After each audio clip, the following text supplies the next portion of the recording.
Tonight, next time, aim for the heart. A teen's defiant message to the attackers who stabbed him during the wild Elizabeth City Centre brawl. Hours after that crime, another nearby. A security guard knifed as he chased shoplifters. 3 loved ones killed in a horror mid-north crash. Why their forgiving family don't want the killer driver sent to jail. King Charles settles into island life as the Prime Minister and Commonwealth leaders arrive in Samoa. And feeding a family of 4 for only $15. We put a new budget-boosting tool to the test. This is Adelaide's 9 News with Kate Collins and Brenton Ragless. Good evening. It's been revealed one of 3 teenagers charged over a wild brawl and stabbing inside Elizabeth City Centre was released on bail just weeks ago. One of his co-accused was granted bail today, as the defiant victim told them from his hospital bed to next time aim for the heart. A stabbed teen in his hospital bed, injured but defiant, telling his attackers to next time aim for the heart. His loyal brother with the warning, every dog has his day. The 18-year-old felled after an armed brawl in one of our biggest shopping centres yesterday afternoon, played out in front of staff, customers, even security guards. Now revelations that one of the 3 charged was already on bail. The 17-year-old released from custody less than 3 weeks ago. We're just making this whole system a bit of a mockery and allowing people to do whatever they want with no rules and consequences. On his social media, he has gang-like photos, including one posing with a machete. He and a 16-year-old now directly charged over the stabbing, while a 14-year-old is charged over the preceding brawl. His father in court today as he was given bail. It's not showing the right message to people that want to be safe at the shopping centre, and for someone to be able to be on bail within 24 hours. Being soft on things like this clearly doesn't work. I've spoken to retail workers near the food court who say yesterday was the worst they've seen, but violent attacks happen almost weekly here and they often involve teenagers. Police today patrolling the centre and extra security has also been added. As for the injured teenager, he's still at the Royal Adelaide. The accused will be back in court next month. Inga Nielsen, 9 News. And in a second shocking attack, a security guard from the Elizabeth City Centre has also been stabbed after chasing down 2 alleged shoplifters. The women also attacking the police sent to arrest them in front of horrified commuters at the Elizabeth Interchange. Police in a huddle at the Elizabeth Interchange. On the ground, a wounded security guard stabbed after chasing down suspected shoplifters. The 34-year-old slashed on the arm after following 2 women from Big W at Elizabeth City Centre at 6:30 last night. It was just quiet and then all of a sudden it was chaos, like chaos. The pair allegedly disguising stolen Lego sets and clothes in 2 cardboard waste bin boxes. We looked over and they were wrestling, fighting, and then a bin just exploded with all the Lego just fell out straight on the ground. Heard screaming and stuff, and yeah, it was quite shocking. Witnesses say after the attack, the 2 women sat here waiting for a Gawler train to arrive, but when it did, its driver refused to depart. Patrols then pouncing on the pair of 27-year-olds. But one put up a fight, allegedly assaulting an officer while they tried to arrest her. Yeah, no, oath for some Lego oath. She was taken down by 6 policemen and they still couldn't contain her, to get her back into the police car. She's now been charged with assault cause harm, resisting arrest and assaulting a prescribed emergency worker. The second woman with theft. She's been released on bail. Grow up, act your age, not your shoe size. It's definitely not worth going to steal Lego and then, could have taken somebody's life. The security guard's injuries were serious, but fortunately not life-threatening. Samantha Hogan, 9 News. A 60-year-old woman has been arrested, accused of stabbing a man at a Newton home. The 59-year-old victim was stabbed in the neck at the Scott Road property at about midday. The arrested woman is expected to be charged this afternoon. Police say the pair is known to each other. A 76-year-old woman has died after a crash at Meadows. Her car collided with another one on Dashwood Gully Road just after 3:30 yesterday afternoon, and she later died in hospital. The 68-year-old driver of the second car suffered minor injuries. Hers is the 70th life lost on SA roads this year. A McDonald's run turned out to be anything but fast food for a Rehn man who fell asleep in his car while waiting for his food.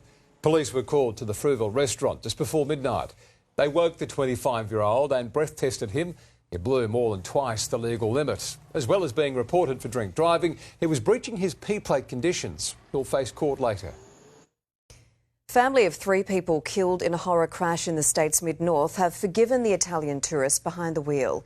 They say they don't want to see him jailed. The judge now facing the tough task of how to sentence the foreign national who's stuck here on the other side of the world.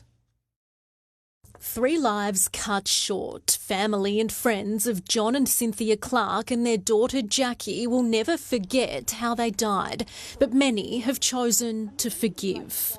In this case, he didn't mean to do it, and we all agree with that. If he was a nasty person, it'd be a different ball game altogether. You know, throw the book at him, but that's not the way it is. Driver Gabriel Cairo was on his honeymoon. Now the couple is facing an uncertain future.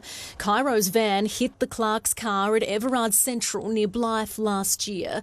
The 29-year-old Italian tourist pleaded guilty over the crash, which also injured his new wife. A seasoned driver, he's travelled all over Australia and simply can't explain why he didn't see the give way sign. He's extremely remorseful.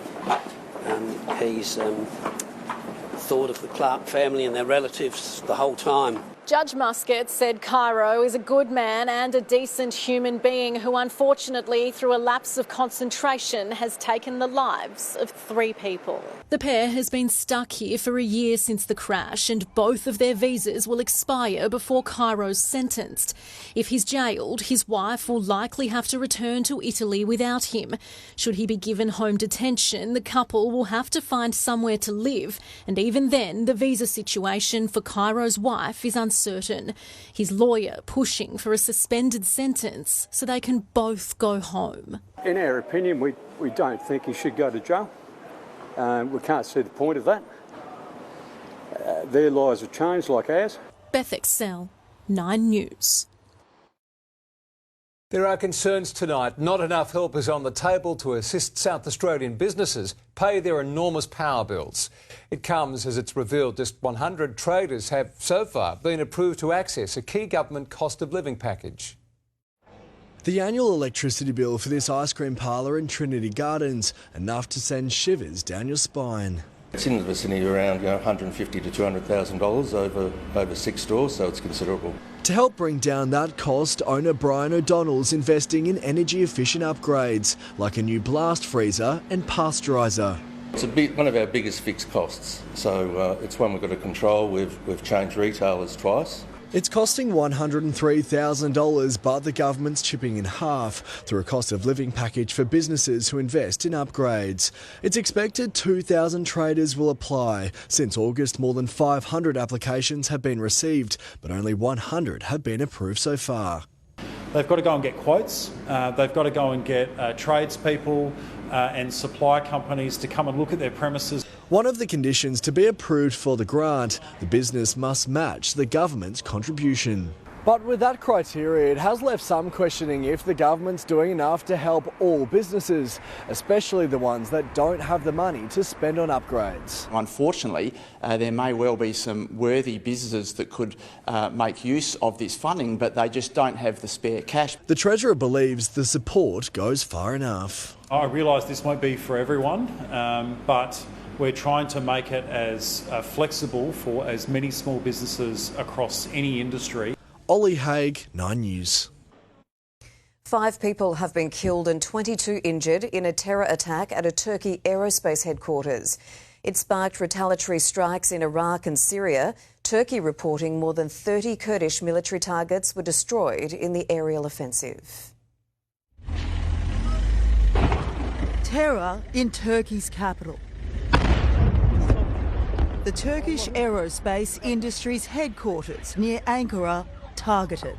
A man and a woman armed with assault rifles and wearing backpacks opening fire, taking aim at anyone in their way at the secure facility.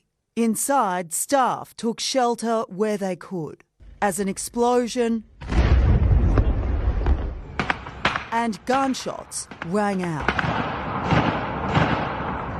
Heavily armed police quickly descending on the scene where they killed 2 attackers. Among the victims, staff, a security guard and a taxi driver. Paramedics treating the injured as relatives of employees showed up, hoping their loved ones weren't among the dead. From Turkey's President Erdogan, it is an insidious terrorist act. Rest the souls of our martyrs. The Turkish government believes militant group the Kurdistan Workers' Party is likely behind the attack. The Turkish military retaliating, launching airstrikes on targets in Iraq and Syria linked to the group also known as PKK. Staff who survived the terror in Turkey refusing to give in to fear. In London, Hannah Sinclair, 9 News. King Charles is right now hosting a state banquet for Commonwealth leaders, including Prime Minister Anthony Albanese, as a key summit gets underway in Samoa.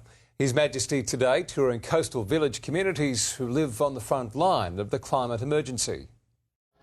Heralding the arrival of a king, island style. Gifts and garlands as His Majesty gets a taste of the Pacific. The cup of kava, symbolic of community and connection, and this royal tour has plenty of both. Samoans delighted and a cheeky king happy to play along. But now you're a member of our village. A village which saw floods in 2018 that devastated the mangroves and exposed how climate change is leaving coastal communities increasingly vulnerable to erosion and pollution. So we're still working on it. Is it recovery? We're working on it. A cause close to the sovereign's heart, Queen Camilla's focus today was the scourge of violence against women. We have a gigantic task ahead of us. It is this: to end domestic and sexual violence across the Commonwealth, now and forever.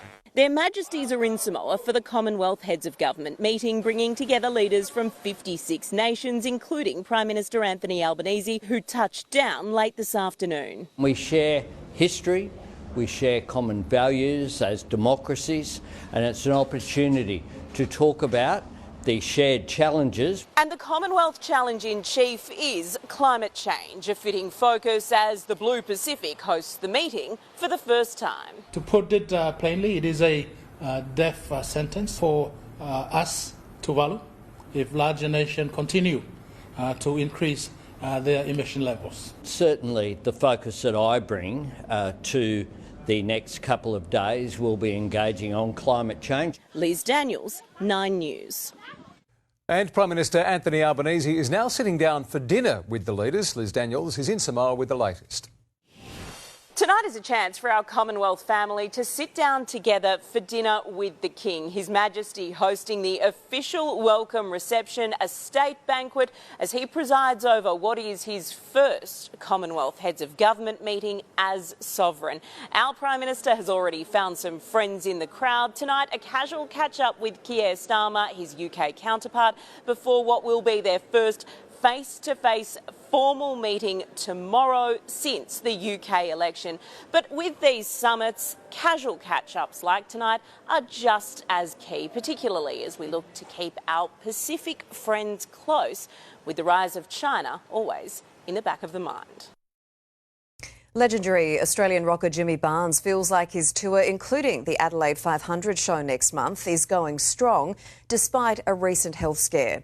Barnes has just released a new book, Highways and Byways, which features a series of short stories he wrote from his hospital bed. I was in hospital for a long time with, heart problems and all sorts of things that I got fixed. And I was trapped in a hospital bed and I couldn't go anywhere. And I'm so used to travelling that I just decided I was going to be travelling in my head. The 68-year-old had to scrap shows in August and September for hip surgery. just months after open heart surgery. Barnes and Cold Chisel will hit the stage at the Adelaide 500 on November 17. And that'll win everyone for the record books, won't it? Absolutely. Huge. It should be beauty. Now, Rehn, you have more in sport a little bit later on. There could be a bolter from South Australia for the first test. Yeah, he's the SA captain, Brenton, and he's putting together a very strong case, which is great. A little later in sport, we're going to go one-on-one with Nathan McSweeney as he reveals why he's ready to take on the might of India.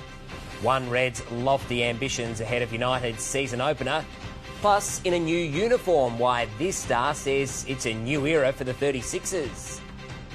Thank you, Tom. We'll see you soon. Well, it's the time of year savvy shoppers look forward to. And more retailers are starting them early. Still to come tonight, we reveal the brands offering Black Friday sales earlier than usual. The details next. Also, the Painkiller shake-up, the change coming to supermarkets and chemists. And a little later, the app matching supermarket specials with recipes, saving you money at the dinner table.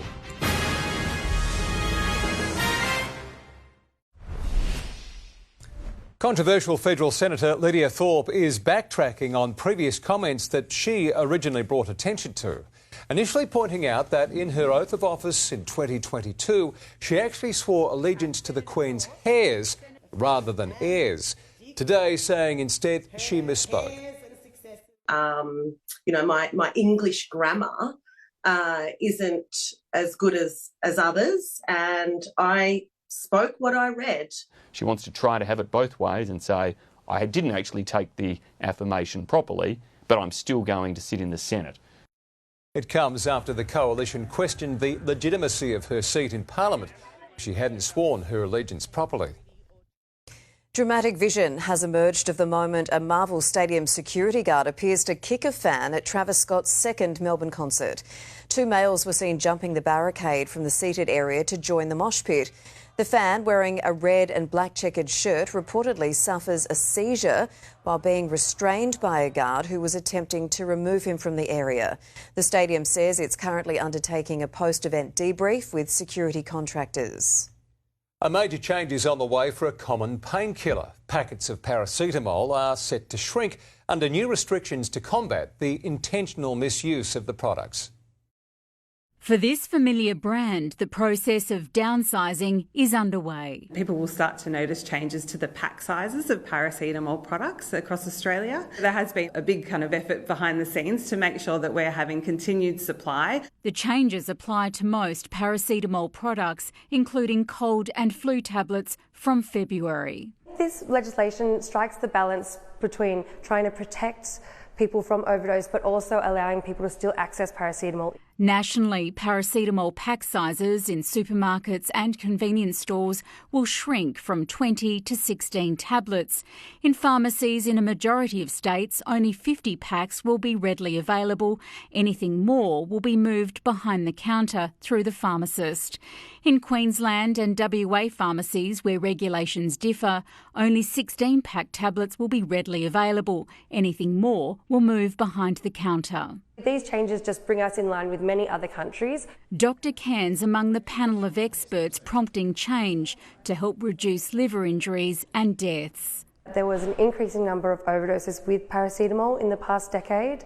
That was primarily involving young people. The downsize doesn't mean people will pay the same. People will see a change in the recommended retail price. The impact of these changes to consumers is considered small compared to when codeine was made prescription only 6 years ago. It did impact quite significantly on those people who are relying on that medication.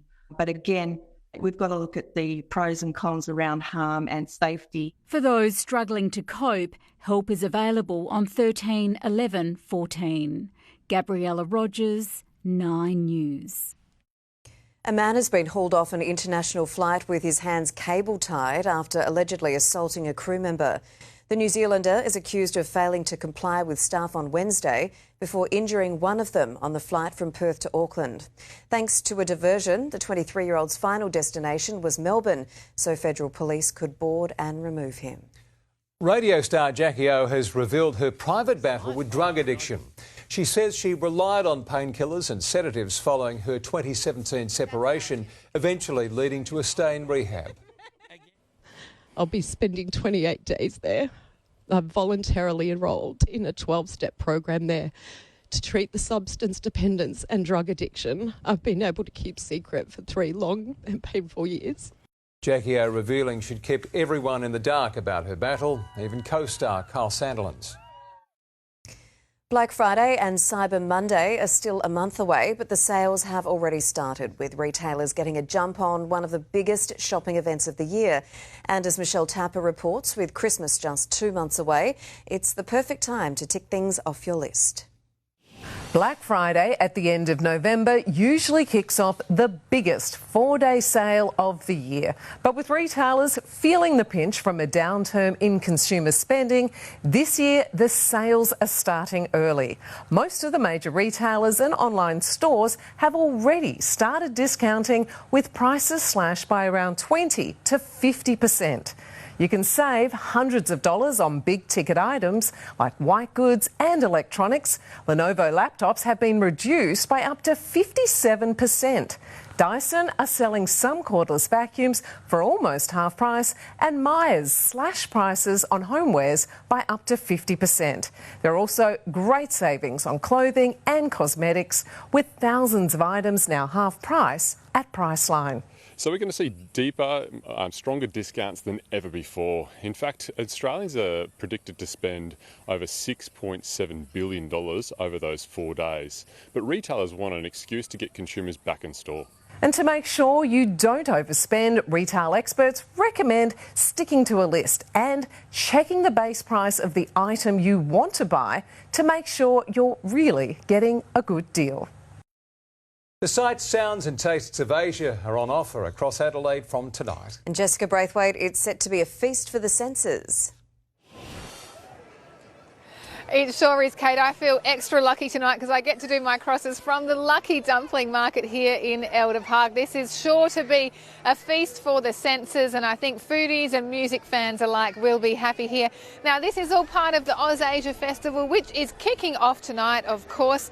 And, geez, there's a lot on offer. We got a sneak peek at some of the acts today. No, that's not Taylor Swift. That's Taylor Sheesh performing her Eras tour at the Dunstan Playhouse. And we were treated to a classical Indian dance performance by local community group Kalalaya School of Indian Performing Arts. Set to be a huge attraction this weekend is also the Moon Lantern Trail at Pinky Flat, a free family event featuring a kaleidoscope of colourful lanterns, including this absolutely epic Hong Kong dragon which has taken up residence on the footbridge, and rainbow serpents taking a dip in the river. What a spectacular sight. Well, it was 19 degrees in Adelaide today. It's a little cool now, 17 degrees, but the sun is out, so it's still feeling lovely here. Warming up from tomorrow and certainly into the weekend, and I've got those details coming up soon. We'll see you then. Thanks, Jessica. Well, in the news ahead, alarm bells over a second term of Donald Trump in the top job. With comparisons to Hitler's leadership style from one of the former US president's aides. The latest from the campaign trail next. Also, powerful winds whip up to towering tornadoes in the desert near Dubai. Plus, tributes for Tarzan as the star of the hit 1960s series dies at the age of 86. 9 News, brought to you by Hyundai. Have you tried it? Now you can.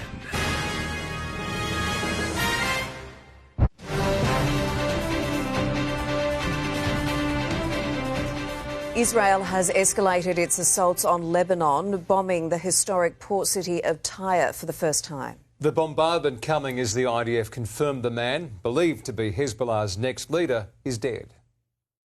An historic seaside city joins the list of Lebanese locations targeted by Israel. Multiple bombs falling on Tyre after the IDF issued evacuation warnings. Explosions heard close to a UNESCO World Heritage Site. It was unbelievable. It was the first time we heard these sounds. The sound was terrible, really terrible, this man says. The bombardment of Beirut continues, a drone striking a building used by a Lebanese broadcaster. The IDF reporting today a strike 3 weeks ago killed Hashem Safadine, Hezbollah's presumed next leader, the cousin of former boss Hassan Nasrallah. In Tel Aviv, air raid sirens sent people fleeing to shelters. including US officials travelling with Secretary of State Antony Blinken, who travelled to Israel to meet with Prime Minister Netanyahu. And there are really two things left to do: get the hostages home and bring the war to an end with an understanding of what will follow. What will follow when the fighting finally ends. In London, Jessica Millward, 9 News. Disgraced American movie mogul Harvey Weinstein has made his first public appearance since being diagnosed with cancer. Currently being held in Rikers Island jail, the 72-year-old attended a New York court to hear that his two sex crime cases will be consolidated and go to trial next year. That means the retrial of charges from his landmark Me Too case will be heard alongside new allegations. Huge protests have again flared in Bangladesh, students demanding the country's president resign after he expressed doubt over the resignation of the ousted Prime Minister. Hundreds rallied in the capital, with hundreds more attempting to break into the presidential palace. An ominous warning from one of those closest to Donald Trump. His former chief of staff has declared the Republican candidate wants to govern like a dictator and regularly praised Adolf Hitler while he was in office. He was President 45's longest-serving chief of staff. Now four-star Marine General John Kelly has sounded the alarm over a Trump second term. If he was left to his own devices, would he be a dictator if he didn't have people around him? So he certainly falls into the general definition of fascist. He commented more than once that, that Hitler did some good things too. In a separate interview for The Atlantic, Kelly confirmed Trump's disdain for his country's own military. The president once telling him, "I need the kind of generals that Hitler had." Donald Trump is increasingly unhinged and unstable. There was no mention of Kelly's allegations in Trump's public appearances today. Instead, his campaign issued a denial, taking aim at Harris, calling her a stone-cold loser whose campaign is in a shambles. Do you think Donald Trump is a fascist? Yes, I do. Yes, I do. The Vice President is trying to define herself as an agent for change, but has struggled to find distance from Joe Biden. And for some, it's too late. Unlike 2020, Republicans are already flocking to the polls in person with Trump's encouragement. The early voting is... people have never seen anything like it. Nearly 20 million Americans have had their say, smashing pre-election records. In the United States, Alison Petrowski, 9 News. Parts of the United Arab Emirates have been hit with dust storms, the wild weather churning up multiple twisters. It made for a spectacular and intimidating sight. At one point, 3 of the dust devils formed within metres of one another. After millions of years hidden by sand and gravel, dinosaur fossils have been unearthed in Hong Kong for the very first time. Experts believe these remains are between 66 and 145 million years old, but say they'll have to dig a little deeper to confirm the species. Swinging from vines with a chimpanzee sidekick, the American actor who redefined Tarzan in the 1960s has died. It was confirmed today 86-year-old Ron Ely passed away at his home in California late last month. Still ahead in the news tonight. A special cost of living report from Nine's Money editor, Effie Zahos. Gone are the days that you could feed a family of 4 for $10. But could you do it on a budget of $15? Now, a new tool that's about to launch says you can. And 'tis almost the season. The top 100 toys is rated by retail giant Amazon.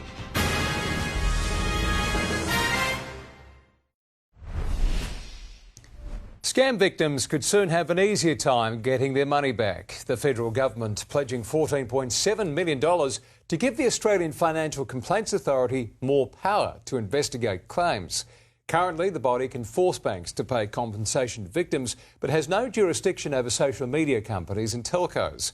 That would change under new laws expected to be introduced by the end of the year. Food takes a big bite out of the household budget, but there is a new initiative promising to feed a family of 4 for just $15. It's via an app called Grocerise, which has joined forces with customer-owned Beyond Bank to help save people money. Meet the Hyde family, Adrian, Georgina and Charles and their auntie Rachel from Sydney's north. Like many households, the weekly spend on groceries has skyrocketed. I would say on average it's about $400. But their bill has been brought down significantly thanks to the initiative Family Feeds for $15. Knowing that we can control that budget around our food means we can put some more money to things that we really want to do. Something that helps you think, takes a bit of the stress out of it. We're all busy, we're all working full time. Price comparison app Grocerise has teamed up with one of the country's largest customer-owned banks, Beyond Bank, for the initiative, which launches tonight and runs over 6 weeks. We get the prices from Woolworths and Coles every Wednesday on the shopping lists, and from those items that are on special, we're able to create a meal plan, family feeds for $15. It's been a hit for the Hydes. It tastes really fresh and home cooked, which is nice. Tonight's finger-licking Peshwari chicken, an all-family affair, and with a price tag of just $13.81. The cost of each recipe is based on the exact measure of ingredients needed. Why is the bank interested in recipes?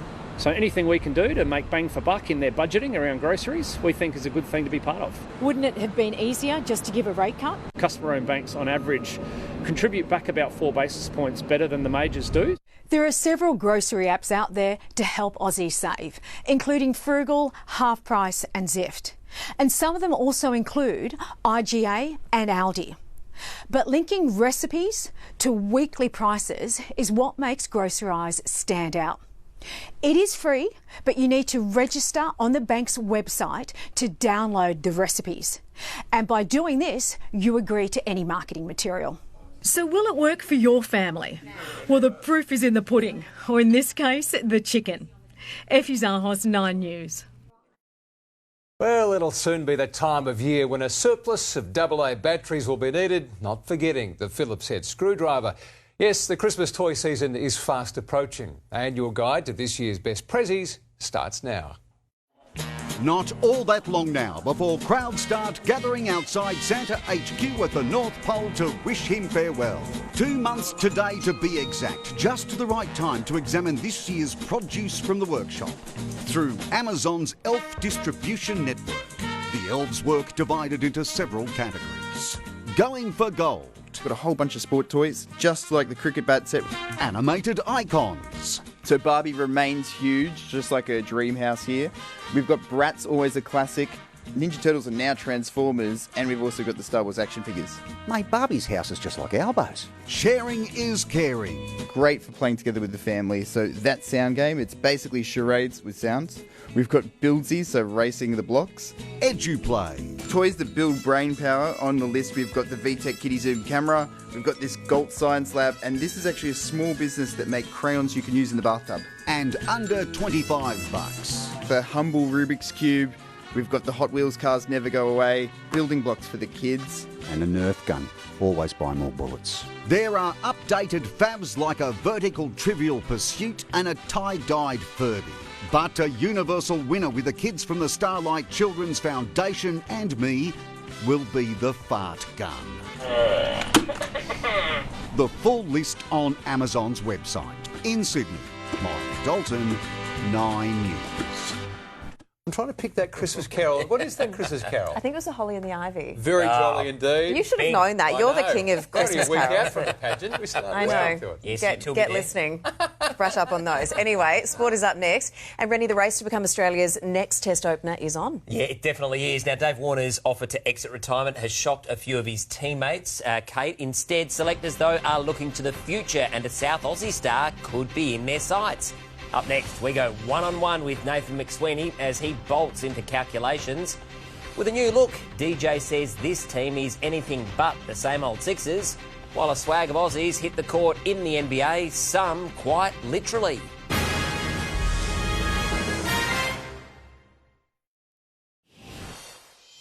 Hello again. Momentum is gathering around South Australia captain Nathan McSweeney as a potential bolter for the Test squad this summer. The 25-year-old telling 9 News he would be ready to take on India if called upon. The race to find a new Test opener is getting tighter, and as Nathan McSweeney makes a charge, it's hard to ignore the added scrutiny. There's definitely been a lot of talk about it. you know, in the media and whatnot. It's kind of everywhere you look at the moment. To see people here on Sunday watching Shield cricket is amazing. We don't normally get that. As selectors search for Usman Khawaja's partner for next month's first test against India, McSweeney's name is now very much in the mix. As a kid growing up, you want to play for Australia and get that baggy green. So to have people talking like that is, you know, I'm really lucky. While 19-year-old Sam Consist has bolted onto the scene with back-to-back hundreds for New South Wales, the Saka captain is building a case with more depth. 300s last Shield season, backed up by another ton and 2 half-centuries this campaign, giving him belief that he'd be ready if given the call-up to test level. Yeah, definitely. I think, you know, I've been able to be pretty consistent for South Australia the last couple of seasons. I feel like my game's getting better. The 25-year-old will get the perfect dress rehearsal next week, named to captain Australia A against India A in a 4-day tour match. And while he bats at number 3 for South Australia, McSweeney feels he could make the step up. I guess batting 3, you know, I prepare with the new ball at training. You know, in the worst case, you can be out there in the second ball of the game, so it's probably not too dissimilar in certain moments. I'd bat anywhere for Australia, obviously. While David Warner's old teammates have responded to his offer to exit retirement and rejoin the top of the order. No, I don't think there'll be a comeback, yeah. Braden Ingram, 9 News. Well, Power W coach Lauren Arnell is doing all she can to keep her team grounded as they close in on a maiden finals appearance. They can clinch a spot in the top 8 with a 5th straight victory in Saturday's clash with the Suns on the Gold Coast. It's a privilege to be in a position where you're asked about finals publicly, but internally our focus has to be on how we get better each week, and to be really honest, it's been our focus since the start of this year. Star Matilda Scholes has been cleared to play after a knee scare in the win over St Kilda. Good to hear. Well, Adelaide United vice-captain Stefan Mork is setting a high bar ahead of the Reds' season opener on Saturday. Standing alongside the league's ultimate prize, the Reds unveiled a 6-man leadership group ahead of their clash against Central Coast at home. And Mork is already setting some lofty goals. I guess for me, I want to score 10 goals and win the championship this year and get back involved with the Australia team. That's my goals. Mork, a joint vice-captain along with veteran Isaias, while Zach Clough, Bart Brenz and Harvey Lopez will hold mentoring roles as Ryan Kiddo retains the captaincy. Well, 36ers star DJ Vasiljevic believes his side is finally rewriting their narrative after years of being mired in mediocrity. While the guard is already dreaming of a deep playoff run with one of the league's hottest teams, he first has a score to settle tomorrow night. Unveiling the club's new uniform for Indigenous round, DJ Vasiljevic certainly doesn't have any complaints. The jersey's pretty sick, in my opinion. I said in the locker room I wish we could wear it mostly away games moving forward because they're actually really cool. And with the new uniform, perhaps a new era. With growing confidence, the NBL's sleeping giant is finally stirring. I think there's a changing of the narrative. I think we can be a really deep playoff team. We've got the personnel, we've got the people. It's just about sticking together. That's exactly what they did against Tasmania, gritting out a win in the type of game they would have let slip in years gone by, even in spite of the skipper's own shooting struggles. We've got 4 other players out there who can score the ball, so if you want to take me out of action and out of the game, you've got to worry about four other guys putting the ball in a hoop, and that's why we kind of prevailed against Tassie. And it's that kind of depth that has the guard comparing this version of the Sixers with the best teams he's ever played in. Yeah, I think this kind of reminds me of that first championship year with Sydney where we had a lot of firepower with Jarrell was there, Ian Clark, myself, Jalen Adams. I think we've got that this year with Kendrick. You got Sunday, you got Montrez, Isaac, Jarrell. I think we're looking like a team like that. A team with a point to prove tomorrow night, out to square the ledger against the Taipans after copping a reality check back in round 2. We were up by 12 or so and they punched us in the mouth. We kind of shot ourselves in the foot a little bit during that game, so we're a much better team than we are where we were a few weeks ago, so I actually look forward to playing another sellout in front of another sellout crowd and get them back. Will Crouch, 9 News. Well, overseas, the drama of the NBA season's back in full swing, with today's edition featuring some grown talent right in the thick of things. With 15 points, Dyson Daniels was pivotal in Atlanta's win. That was over Ben Simmons and Brooklyn, but it was this incident that had tempers flaring. Daniels to the basket and gets dropped. And Dyson Daniels going after Claxton. Elsewhere, Josh Giddey's first season appearance as a Bull didn't quite go to plan. Chicago suffering a 12-point loss to New Orleans. Well, Mick Fanning and Sally Pearson now sit alongside the country's greatest athletes, having been unveiled as the newest members of the Sport Australia Hall of Fame. While they join another 8 inductees, there's still a shroud of secrecy around 2 legends yet to be revealed ahead of next month's ceremony.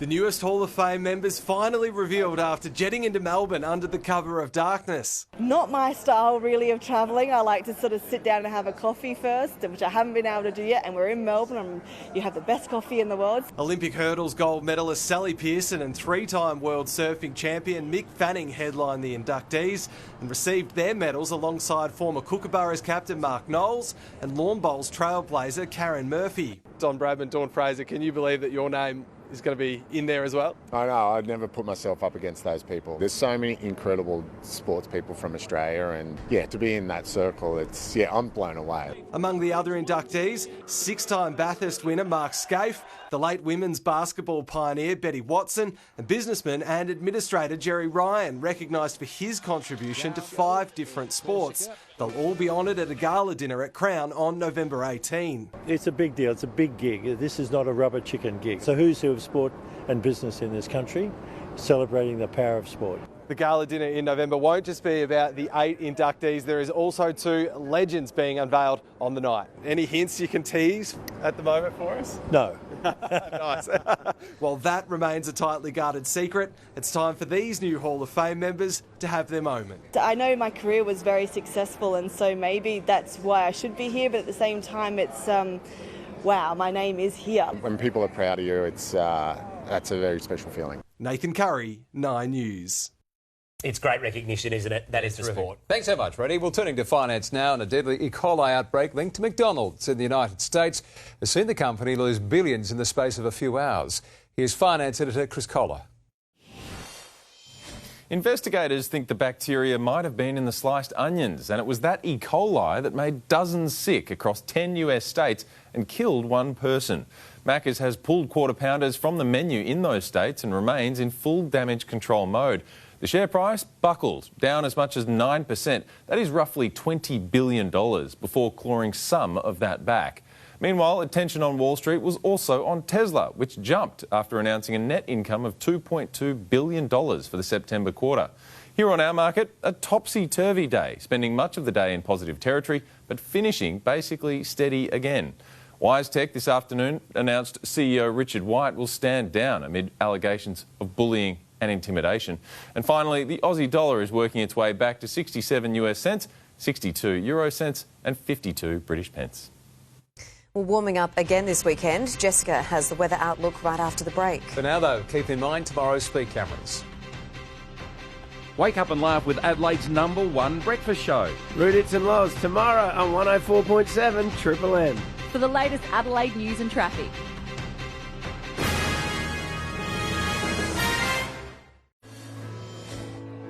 Hello, well, the AusAsia Festival is officially underway. 300 artists from 12 countries will be performing here across the program, and you can add to that lots and lots of dumplings as we kick things off at the Lucky Dumpling Market in Elder Park tonight.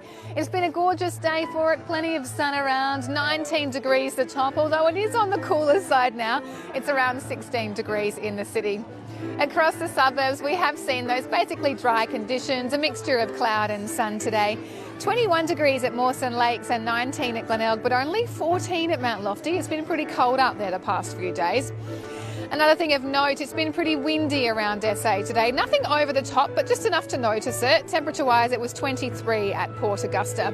Some light showers in the south, 0.5 millimetre at Mount Gambier with just 16 degrees there and 20 degrees at Kingscote. A high-pressure system is taking centre stage on the charts tomorrow, and things will warm further as that continues to drift east. Interstate, a possible light shower in Sydney with 21 the top. Canberra, softer with 19 degrees, and a cool one for Melbourne, expecting just 16 degrees tomorrow. Back to South Australia, so much sun around. Port Augusta, a clear 26, Port Pirie 24, Clare and Port Lincoln both headed for 21. A touch more cloud around the south, but still not much in the way of showers. Murray Bridge 22, Mount Gambier and Naracoorte, a cloudy 18 degrees.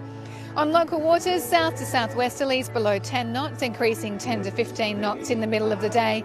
And it's a partly cloudy day around Adelaide tomorrow to round out your week, perhaps just a touch warmer than today, with 22 at Elizabeth, 21 for Golden Grove and Marion, and 21 the top also for you in the city. Now, after that, we're ramping it up for the weekend, up to 27 degrees on Saturday, 25 degrees on Sunday. I tell you what, I think festival organisers would have to be happy with that forecast. And I have to say, I know you're familiar, probably, Kate and Brenton, with the savoury dumplings, but I just saw someone walk past with chocolate-filled dumplings. So some breaking news, chocolate dessert dumplings are now a thing.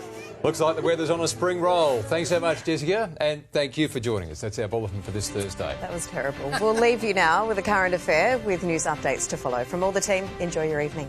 Good night.